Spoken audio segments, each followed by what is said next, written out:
ராதே ராதே ராம் ராம். ராமாயணத்தில் நடந்த கோர யுத்தத்தில் பல வானர வீரர்கள் ராமருக்காக உயிர் தியாகம் செய்கின்றார்கள்னு பார்க்குறோம்.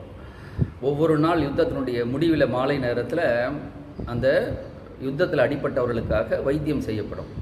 அந்த இடத்துல ராமர் போய் பார்க்குறாரு. பல வானர வீரர்கள் தன்னுடைய கை கால்களையே இழந்து துடித்து கொண்டிருக்கிறார்கள்.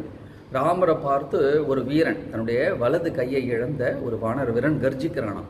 பிரபு, இன்னைக்கு என்னுடைய கைகளால் 20 அரக்கர்களை நான் அழித்தேன்.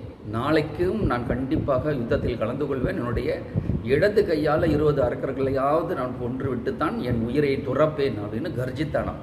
ராமர் இரத்த கண்ணீர் வெடிக்கிறார். ஓடி போய் அவனை தூக்கி கட்டி கொள்கின்றார். அப்போ ராமர் ஒரு சங்கல்பம் பண்ணினாராம். என்னுடைய அடுத்த அவதாரத்தினுடைய முக்கிய நோக்கம் வானரர்களுக்கு நான் சேவை பண்ணணும், இதற்கு பிரதியாகன்னு அவர் சங்கல்பம் பண்ணிக்கிட்டாராம். அதனால தான் கிருஷ்ணாவதாரத்தில் கிருஷ்ணருடைய கோஷ்டியில் பார்த்தீங்கன்னா வானரர்கள் இருப்பாங்க.